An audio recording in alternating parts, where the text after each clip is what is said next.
tengas un excelente año 2024, que todo se venga lleno de éxito y muchísima prosperidad. Mauricio es invitado en esta mañana para hablar ya este tema que nos llevará algunas semanas a tratar, más que nada para ver cuál es la resolución. Primero partamos de qué es lo que va a resolver la Corte Constitucional. El gobierno ha planteado, dentro de su propuesta que hizo en campaña el presidente Noboa, de hacer una consulta popular. Y básicamente esta consulta popular, de acuerdo a lo que define el presidente de la República, lo que busca es encontrar mayores herramientas y que le dé la posibilidad de luchar contra la delincuencia, tener un mayor apoyo, dice, a la justicia, que ha sido altamente cuestionada. Hemos visto todas las denuncias de este caso Metástasis, que nos pone realmente tremendamente preocupados al pueblo ecuatoriano. Hemos venido hablando, pero hay situaciones que se han dicho que es temas políticos, pero este rato ya son cosas que se han judicializado desde la misma Fiscalía General del Estado. Y la otra parte que busca, de acuerdo a lo que dice el presidente, esta consulta popular, es generar mayor empleo en el país. Y pone una pregunta que ya ha sido polémica y viene siendo ya cuestionada por varios sectores políticos del país, pero ya iremos analizando. Mauricio, bienvenido. Revisadas ya las 11 preguntas, ¿cuál es la lectura que te deja en un primer momento lo que está planteando el gobierno nacional? ¿Con esto se solventará el problema de la seguridad y la falta de empleo en el país? Bienvenido. A la distancia para ti, para tu audiencia y pues por supuesto los mejores deseos para este 2024, que espero sea un año de oportunidades para un país que pide a gritos seguridad, mejora económica y lucha frontal contra la corrupción. Respondiendo a tu pregunta, creo que como está planteada, la consulta popular planteada por el presidente Noboa será una oportunidad desperdiciada. 11 preguntas, sí, muy bien redactadas, al menos en cuanto a su forma, pero que en su fondo y en su contenido no demandaban una consulta popular. Hay dudas en este momento sobre si la primera y la segunda pueden únicamente darse por la vía de la consulta, o muy en línea de lo que sucedió en el intento inicial de consulta del presidente Guillermo Lasso a finales del año 2022, tendrá que ser reformulado de cara a una discusión en la Asamblea Nacional, a una reforma parcial de la Constitución. Otro paquete de preguntas que trata de cambiar, reformar el Código Orgánico Integral Penal, que bien podría el proyecto que se menciona ser enviado hoy a la Asamblea Nacional y, entre comillas, forzado por ese acuerdo de gobernabilidad, a ser tramitado de manera urgente para que el país pueda disfrutar, por llamarlo de alguna forma, de mejores condiciones para el combate a la delincuencia. Y finalmente, cuestiones que ya son bastante obvias, como ratificar las competencias que tiene el Consejo de la Judicatura o la Contraloría General del Estado, y hasta temas que se contradicen dentro de la propia consulta.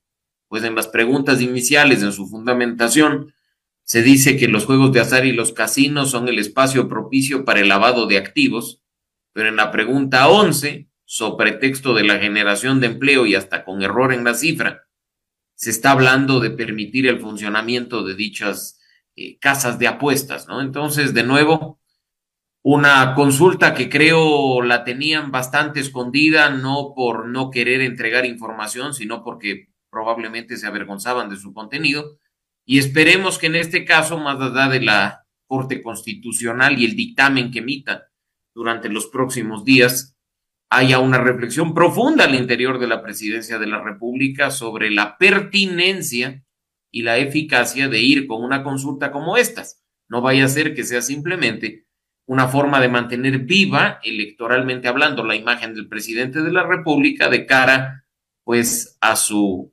postulación a las elecciones de febrero de 2025. Como se dice en el argot popular, la calentura no debe estar en las sábanas, ¿no?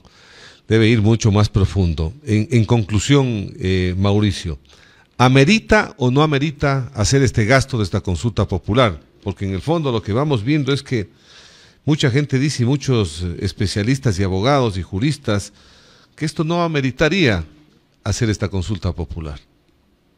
Como está planteada, Rubén, no amerita la consulta, definitivamente. Creo que hay muchos temas que se han quedado en el camino, producto de la poca comunicación del gobierno con la ciudadanía y con la sociedad civil, y pues simplemente, de nuevo, lo que está propuesto en este caso ante la Corte Constitucional bien podría ser ejecutado en este momento por cuenta propia, a través de proyectos de ley e incluso de decretos ejecutivos. O sea, pasarían y se podría solventar algunas cosas con un decreto ejecutivo y de pronto con un trabajo, como hemos estado viendo que la Asamblea Nacional ha estado apoyando y le ha dado la viabilidad rápida y urgente como ha pedido el gobierno nacional. Y ahorrándonos 50 y tantos millones de dólares, que en este momento son muy importantes para la economía del país y que bien podrían destinarse, Rubén, precisamente para ese tema del combate a la delincuencia y el fortalecimiento de la seguridad ciudadana. También lo que dicen es que los abogados y los especialistas y los que conocen de leyes, que esta es unas preguntas que la respuesta es sí o sí, o sea, no hay el tema de decir no, a excepción de la pregunta 11 que definitivamente está trayendo mucha controversia. ¿Para qué, insisto, Rubén, y coincidirás conmigo, gastar recursos de los ecuatorianos en mantener fresca la imagen electoral del en que va a optar por la presidencia nuevamente? ¿Para qué gastar recursos de los ecuatorianos en preguntarle a la ciudadanía lo obvio? Rubén, ¿estás tú de acuerdo con que se audite a la justicia, con que se evalúe a los jueces y con que la Contraloría vigile las declaraciones patrimoniales de bienes?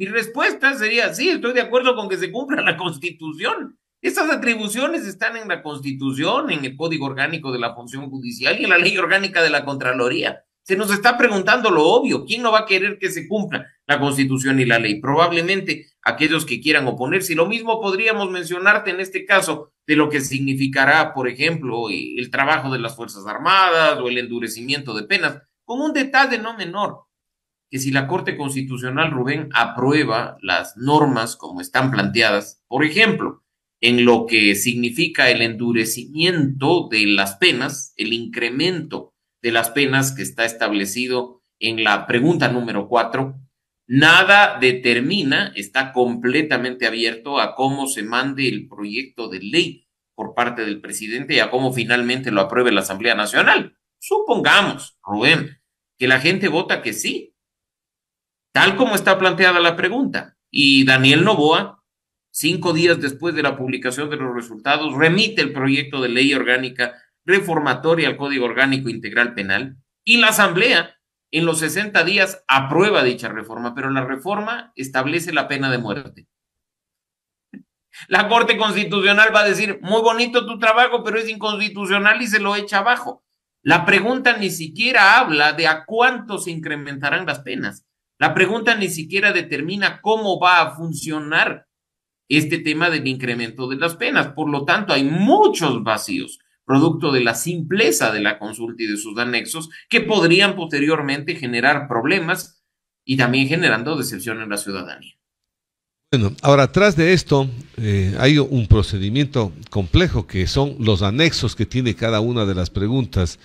Y como le pasó a Lazo, primero que tuvo unos malos comunicadores que no pudieron hablar bien y por eso perdió en la consulta popular, no pudieron explicarle bien al pueblo ecuatoriano. Esperemos que en este caso, si es que esto procede y camina y la Corte Constitucional le da el visto bueno, que este gobierno tenga también gente que sepa comunicar lo que se está preguntando. Aquí hay una pregunta 9 que dice, ¿está usted de acuerdo con que el Estado proceda a ser el titular propietario de los bienes de origen ilícito o injustificado, simplificando el procedimiento de la Ley Orgánica de Extinción de Dominio conforme al anexo de la pregunta número 9? ¿Qué es lo que implica? ¿Qué es lo que quiere decirse? Hemos hablado sobre la Ley Orgánica de Extinción de Dominio que no procedió, no pasó en la Asamblea en el periodo anterior, Mauricio. A ver, hay un detalle que es importante, Rubén. La Ley de Extinción de Dominio está vigente. no es que no fue aprobada por la Asamblea Nacional. La Asamblea en el año 2021 aprobó y obviamente puso en vigencia la Ley Orgánica de Extinción de Dominio. A mediados del año 2022, el entonces presidente Guillermo Lasso expidió el reglamento para la aplicación de la Ley Orgánica de Extinción de Dominio. Así es que no es que hace falta una ley propiamente dicha, y así lo señala el propio anexo. Se habla de una reforma a la Ley Orgánica de Extinción de Dominio. Pero de nuevo, ¿bajo qué términos, Rubén? El Estado va a ser titular, como se señala, propietario de los bienes de origen ilícito o injustificado. El anexo no te lo dice. El anexo te dice, el presidente remitirá un proyecto de ley reformatoria que deberá ser debatido y aprobado por la Asamblea Nacional. Y ahora sí, en línea con lo que tú decías, ¿qué pasa si la Asamblea Nacional reforma de manera extrema a tal punto el proyecto que mande Daniel Noboa y lo aprueba, como dice el anexo, que el presidente Noboa, por ejemplo, lo veta totalmente? Esa pregunta, esa respuesta, esa conclusión del tema número 9 quedaría totalmente en el aire. Así es que, de nuevo, esos vacíos y esas cuestiones que no están determinadas en la documentación que se ha presentado a la Corte Constitucional podría terminar trayendo problemas. En la pregunta 10 también se menciona, ¿está usted de acuerdo en el que se reformen los procedimientos de inadmisión, deportación y expulsión de extranjeros para controlar la migración y fortalecer la seguridad del Estado? Asimismo, conforme al anexo que tiene la pregunta número 10. ¿Qué piensa sobre esta pregunta, Mauricio? Mira, en este momento, Rubén, es muy popular el tema de sacar del país al menos a los presos de otra nacionalidad que han delinquido y que pues están ocupando recursos que nos pertenecen a todos en su sostenimiento y en su mantenimiento general. Pero en este caso, ojo, estamos hablando no solo de los presos, estamos hablando en general de la expulsión de extranjeros, lo cual podría, por parte de la Corte Constitucional, y dado el vacío y la desprolijidad del anexo de esta pregunta, simplemente ser inadmitido. Tú expulsas a un extranjero ¿bajo qué conceptos? ¿Bajo qué criterios? No estás en este caso quizá facultando al presidente de la República para que presente un proyecto de ley, como lo mencionaba en el otro caso hace un momento, que viole la Constitución, que la Asamblea incluso lo apruebe violando la Constitución y que la Corte Constitucional lo diga ratito, esto no puede entrar en vigencia. Entonces, de nuevo, esos vacíos nos van a traer consecuencias. Una cosa es lo que dijo Daniel Noboa, de sacar del país y mandar a su país de origen a los presos extranjeros, insisto, aquellos que están ocupando recursos en el Estado ecuatoriano y que podrían cumplir su pena en su país de origen. Otra muy distinta a lo que se está planteando en esta pregunta. Así es que, de nuevo, Rubén, hay que echar mucho ojo a esa forma tan abierta de establecer en los anexos la facultad que el presidente ya tiene de enviar proyectos de ley a la Asamblea Nacional para que ésta ejerza su facultad constitucional de debatirlos y aprobarlos. Y un detalle que es importante, Rubén, a propósito de tu pregunta anterior. La Ley Orgánica de Extinción de Dominio, que ya está vigente en Ecuador, dice con claridad que la titularidad de los bienes vinculados a estos temas termina en manos del Estado. Por eso es que para muchos es una incógnita qué es lo que se quiere hacer con lo que se está planteando en la consulta. Incluso la Ley Orgánica de Extinción de Dominio vigente dice con claridad que la titularidad de estos bienes a favor del Estado, ojo, no representa ningún tipo de indemnización o pago a la persona a la que definitivamente ha perdido el bien. Así es que yo tengo serias dudas de qué es lo que en realidad se pretende. De nuevo, si en realidad, utilizando un mecanismo de democracia directa, tener en cuenta lo que la ciudadanía quiere, o gastar recursos de los ecuatorianos para mantener fresca una imagen de cara a lo que serán las elecciones del 25. Más adelante te tengo otra pregunta sobre este mismo tema, porque lo otro que dice, por ejemplo, en la pregunta 8, ¿está usted de acuerdo con que se evalúe a las servidoras y a los servidores de la función judicial? Yo creo que eso no se debería ni preguntar, eso es una función que tiene que hacer el Consejo de la Judicatura, de cajón, de ley, que se realice una auditoría a las declaraciones patrimoniales conforme al anexo de la pregunta 8. O sea, me parece que son cosas que pasan ya por temas operativos, o sea, no de consulta popular. Pero Rubén, es lo que te decía hace un momento. Tú acabas de leer la pregunta y la pregunta dice, obvio que quiero, estoy de acuerdo. Revisa el anexo y lo que se dice es, en caso de ser aprobada la pregunta, el Consejo de la Judicatura, ojo, el cuestionado Consejo de la Judicatura, que tiene a varios de sus miembros titulares con prisión preventiva, con medidas cautelares, con impedimentos de salida del país, aunque hoy esté en manos de algunos suplentes, ojo, y a que la Contraloría General del Estado realicen las acciones, procesos y contrataciones para que puedan hacer evaluaciones y auditorías. Rubén, eso ya dice el Código Orgánico de la Función Judicial, por Dios. Eso ya dice la Ley Orgánica de la Contraloría. ¿Qué es lo que hace la Contraloría con las declaraciones patrimoniales de bienes?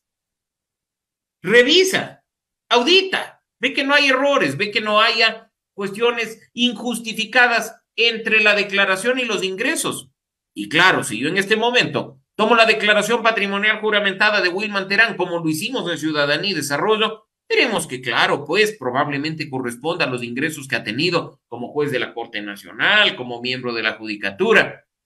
Pero si la declaración tiene valores forjados, valores falsos, porque la casita que vimos no cuesta pues $80,000 como lo declaró en el formulario que entregó a Contraloría, ¿quién tiene que actuar? La Fiscalía. Así es que esta pregunta, aparte de inútil, no viene sino a ratificar las consecuencias que ya están establecidas, en este caso atribuciones de la Judicatura y de la Contraloría en la Constitución y en las leyes pertinentes. Mira tú también en la otra parte de la pregunta 6, ¿usted está de acuerdo con que se tipifique el delito de la tenencia o el porte de armas? Algo que está regulado desde hace que las municiones, los componentes que son uso privativo de las Fuerzas Armadas o la Policía Nacional, sin afectar a las armas de fuego permitidas para el uso civil, reformando el Código Orgánico Integral Penal conforme al anexo de la pregunta 6, y que también esta va vinculada a la pregunta 7, ¿no? Si usted está de acuerdo con que las armas, sus partes o piezas, explosivos, municiones y accesorios que fueran instrumento u objeto material de un delito puedan destinarse al uso inmediato de la Policía Nacional o las Fuerzas Armadas, reformando el Código Orgánico Integral Penal. Vemos que el armamento, hemos visto, Mauricio, el armamento de la delincuencia es mucho mejor que el que tiene ni el ejército ni la policía. O sea, pero a ver, Rubén, si yo te detengo a ti en el cometimiento de un delito con un fusil AK-47, ojo con el término inmediato que está planteado en la pregunta, no es que yo como policía digo, ay, qué lindo la AK-47, la cojo y la empiezo a usar, pues. Si esa es evidencia que tiene que usarse procesalmente en tu contra para lograr una condena, ¿de dónde sacan en la pregunta 7 este tema de la inmediatez? Por favor, es evidencia. ¿Qué pasa si una banda con armamento mejor que el de las Fuerzas Armadas, como hemos visto en los últimos tiempos, asalta a una institución financiera nacional? La detienen en el acto y ven que el armamento está ahí. ¿Se puede destinar al uso inmediato de la Policía Nacional o de los... No, pues, les están siguiendo un proceso penal y esas armas forman parte de las evidencias con las cuales se le tiene que procesar a la banda. Así es que esta pregunta, aparte de contener esa palabrita inmediato que es totalmente inapropiada, de nuevo, vota en el anexo a una propuesta de reforma al Código Orgánico Integral Penal que quién sabemos cómo salga, y que si sale tan deficiente como la consulta, no esperemos un buen resultado en la Asamblea Nacional. También entendemos que el trasfondo también de estas preguntas es el poder utilizar este armamento, dar este armamento a la Policía Nacional y a las Fuerzas Armadas, Mauricio, eso también entendemos. ¿Esto es viable o no es viable? Porque normalmente se destruye el armamento, ¿no es cierto? Totalmente, y se lo puede hacer, pero ojo con ese término inmediato, que podría generar, insisto, muchos problemas respecto de lo que significa procesar a los responsables del cometimiento de un delito, ¿no? O no vaya a ser más allá de lo que establezca la pregunta en el anexo al momento de plantear el presidente Noboa a la Asamblea Nacional la reforma al Código Orgánico Integral Penal, con sentido común, con lógica y con respeto al debido proceso, se desaparezca el tema inmediato y ya se estaría vulnerando lo que se está planteando en la consulta. Así es que aquí están, Rubén, y en pocos minutos hemos conversado contigo de varios errores de lo que se está planteando, desperdiciando recursos de los ecuatorianos, desperdiciando una oportunidad poderosísima de mediante la democracia directa cambiar en algo la institucionalidad de este país, reforzar y fortalecerla. Para esto, lamentablemente. Asimismo, la vinculación de la pregunta 1 con la 2, por ejemplo, si estamos o no de acuerdo con que las Fuerzas Armadas realicen el control de armas, las municiones, explosivos y accesorios, que esto vienen cumpliendo en los famosos operativos CAMEX, pero que esto sea permanente en las rutas, caminos, vías y corredores autorizados para el ingreso a los centros de rehabilitación social. Esto amerita ir a una consulta popular para determinar esta función y ordenar que se pueda hacer a las Fuerzas Armadas este tipo de operativos. De nuevo, Rubén, inútil por completo, porque la atribución general, independientemente del lugar, ojo, ya voy a hacer esta explicación, la puede y la debe hacer un elemento, 1000 elementos, todos los elementos de las Fuerzas Armadas. No se está hablando en la pregunta del interior de los centros de rehabilitación social. Ojo, se está hablando, y tú ya lo dijiste, de las rutas, caminos, vías y corredores autorizados para el ingreso. Es decir, fuera de los centros de rehabilitación social. Esa competencia ya la tienen las Fuerzas Armadas. ¿Qué busca esta pregunta? ¿O está mal planteada y la van a corregir? Definitivamente no se entiende. Ahora, ¿piensas tú de que debería replantearse o buscar preguntas para una consulta popular que le fortalezcan al gobierno, o es un tema de decisión del mandatario en decir se ejecutan estas cosas y se hace este tema? Por ejemplo, es feo hacer comparaciones, pero yo creo que se notan las situaciones que están pasando en Argentina, que son cosas, yo creo que muy parecidas a las que están pasando acá en Ecuador, nada diferente. Quizás más complejas desde el punto de vista de que los índices de la pobreza han crecido, como dicen los analistas internacionales, casi en un 50% en Argentina, pero es un hombre que llegó a tomar decisiones y decisiones extremadamente drásticas, pero que ha dicho claramente, aquí lo que buscamos es que se mejoren las condiciones económicas del país. Cuando uno tiene voluntad política, cuando uno quiere verdaderamente cambiar, cuando uno busca transformar el país sobre la base de esas prioridades que ya han sido identificadas hace mucho tiempo por los ecuatorianos, sobra la consulta popular, sobran los proyectos de ley, basta ejecutar. Lo dijimos en su momento, Rubén, contigo, cuando la inacción de Guillermo Lasso nos preocupaba y la inoperancia de su gobierno nos hacía pensar que estábamos gobernados por gente que no tenía idea de dónde estaba parada. Y hoy se repite la historia. ¿Cuánto puede hacer el presidente de la República mediante decreto ejecutivo? ¿Cuánto puede hacer el presidente de la República ejecutando presupuesto, por muy deficiente que sea? ¿Cuánto puede hacer el presidente de la República enviando proyectos de ley a la Asamblea Nacional, aprovechando un gran acuerdo que le ha sido ya favorable en estos meses, en este mes y medio, en este mes y tantos días que ha estado en funciones? ¿Para qué caer en esto? ¿Para qué caer en esto que no es sino, a mi juicio, una oportunidad perdida? Cuando se quiere hacer las cosas, incluso cometiendo errores, como es el caso del presidente de Argentina, simplemente hay que hacerlas. Y eso es algo que ha faltado en Ecuador, no solo con el gobierno actual, con el gobierno anterior, sino durante los últimos años.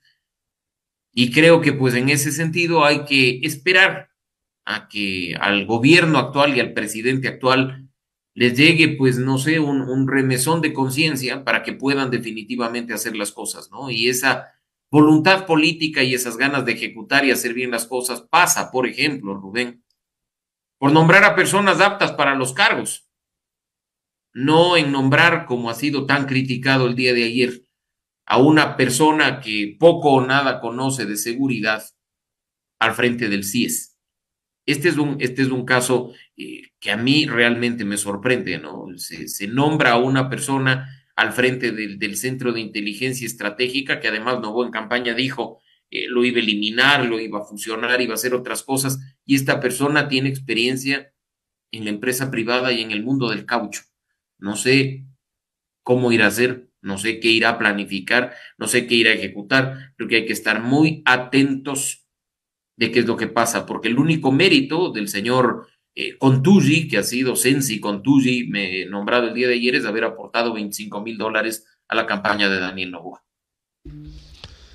Increíble. La otra, los tiempos nos dan, Mauricio, porque creo que el gobierno entró en el poder y también entró en campaña. Año y medio. Si no hay nada más allá de eso, pues, o sea, como que los tiempos fueran extremadamente largos. Mira, el tema, ¿qué tiempo se va a tomar la Corte Constitucional? Dicen que hasta el 22 de este mes tiene que aprobar, o decir, no, no pasa, ¿no es cierto? Pero de ahí viene el tema de armar la consulta, los tiempos, aplicar. Hasta eso se fue el gobierno ya. Bueno, quizá no tanto, yo me diría no tanto en esta etapa inicial, Rubén. Igual los tiempos que se nos ha dicho están equivocados. Se ha hablado de que pues la consulta podría hacerse los primeros días de marzo. Y tú ya lo has dicho, si la Corte Constitucional, como creo yo debería hacerlo responsablemente, se toma los 20 días que manda la Ley Orgánica de Garantías Jurisdiccionales para emitir el dictamen, ya estamos 22 de enero. Digamos que el dictamen es favorable al 100%, al 100%. Se notifica al presidente Noboa, firma el decreto ejecutivo y transmite al Consejo Nacional Electoral el pedido, la orden de consulta con su contenido. El Consejo Nacional Electoral, en organizar una consulta popular en todas sus etapas, en el mejor de los casos se demora 45 días. Y hasta la proclamación de resultados, podríamos nosotros estar hablando de finales de marzo, siendo muy optimistas. O quién sabe si la Corte Constitucional dice todo está bien o cambia estas cosas y pues antes del 22 tenemos, ahí quizá lleguemos a inicios de marzo, pero como tú bien dices, es la aplicación la que demora. Si se publican los resultados a inicios de abril, finales de marzo, inicios de abril, el presidente Noboa, para lo que significa las reformas legales, tiene 5 días para mandar el proyecto de ley. Probablemente ya lo tenga listo y lo mande de inmediato, tan pronto se proclamen los resultados. Se dice que la Asamblea tendrá 60 días para debatir y aprobar, a lo que hay que también considerar, porque eso no se dice en el anexo, los 30 días vinculados al veto del Ejecutivo. Ya estaremos probablemente en el mes de julio, agosto. Date cuenta que, como bien dices, el gobierno estará ahí en campaña. Daniel Noboa buscará la presidencia en las elecciones de febrero y se habrá perdido una oportunidad y se habrá perdido el tiempo. Es de angustia lo que estamos hablando. Ojalá que las cosas cambien y que empecemos a ver una luz al final del túnel, que es lo que queremos. La gente quiere la dinamización económica, el tema de la inseguridad grave en el país. Iniciamos un año con 50 muertos en el primer día de este año 2024, así es como se inició el año. Y luego de esto, asombrados. ¿Qué criterio tienes sobre lo que vamos viendo de este caso Metástasis, Mauricio, con la audiencia que se volvió a dar el día de ayer por parte de la fiscal? Se menciona ya que están queriendo matarla a la fiscal, dio un nombre, incluso ya la fiscal de una persona que ha tenido también unos antecedentes muy amplios en el ámbito delictivo. ¿Qué lectura te deja? Parto del hecho, Rubén, de lo importante que resulta poner en ojos de los ecuatorianos la podredumbre institucional que nos rodea. El nombre Metástasis lo que deja en evidencia es que toda la institucionalidad del Estado está tomada por la corrupción, el narcotráfico y el crimen organizado. Qué difícil es salvar a un paciente con metástasis. Qué difícil va a ser salvar un Estado con metástasis. Creo que lo que estamos viendo en estas semanas es apenas una parte, aún queda mucho por verse, aún quedan más investigaciones pendientes, la propia Fiscalía lo ha dicho. Y seguirán saliendo cosas de las cuales nos sentiremos asqueados, pero lo más importante es que sepamos encontrar una salida para tratar de salvar al paciente estado de esta metástasis, para tratar de fortalecer las instituciones, para tratar de destacar, promover, fortalecer la integridad y la transparencia en los lugares en los que sea posible, por supuesto. Y sobre todo que con todo el dato, información y escándalo de estas últimas semanas a propósito del tema, no permitamos que quede en impunidad ni uno solo de los responsables de esa podredumbre institucional. Que nuestra memoria de corto plazo, Rubén, en este caso, no se active y que estemos pendientes a través de los medios de comunicación, de los espacios de análisis, del trabajo de la sociedad civil, de qué hace la justicia para poner en el lugar que les corresponde a los responsables de esto. Esperemos, pues, que la fiscal siga haciendo su trabajo, que su vida y su integridad personal no peligren, que los jueces que tomen decisiones también tengan seguridad y protección para hacerlo, y que los ecuatorianos, sobre todo, en algún momento al finalizar todo este proceso judicial, podamos sentirnos orgullosos de que se hizo justicia. Esperemos que así sea. Muchísimas gracias, Mauricio. Nos estaremos viendo en una próxima oportunidad. Un buen día y un buen inicio de año, te vuelvo a reiterar. Siempre un gusto, Rubén, un abrazo a la distancia para ti, para nuestra audiencia, y que 2024, a pesar de este inicio tan atropellado que ha tenido, sea un buen año para el país y un año de oportunidades para todos. Gracias. Ha sido Mauricio Alarcón. Él es el director de la Fundación Ciudadanía y Desarrollo aquí en nuestro país. Hemos hablado sobre el tema candente que se vuelve lo de la consulta popular. Ya él ha emitido su criterio, es un profesional, es un abogado que tiene amplio conocimiento sobre este tema y además muy requerido por los medios de comunicación en el país, ¿no? Tiene unas agendas muy apretadas, a veces es muy difícil conseguir una entrevista con Mauricio, pero esta vez hemos hecho un análisis que ha sido, creo que importante, que deja al descubierto qué es lo que se está preguntando en cada una de las preguntas que están enviadas a la Corte Constitucional, a ver cuál es el análisis que hacen los miembros de la misma. Carlos, con esto llegamos a despedir a nuestros amigos oyentes de la K1, ¿no? Así es, muchas gracias a nuestros amigos que estuvieron desde temprano, 6 de la mañana en punto. Mañana nuevamente estaremos conectados y listos para darles a conocer toda la información. 92.5 en la provincia de La Suay, en la provincia del Cañar y en la provincia de La Oro en 105.9. Que tengan un buen día en este día jueves 4 de enero 2024. Acá en W Radio vamos a hacer una pausa y tras la misma estaremos con nuestro espacio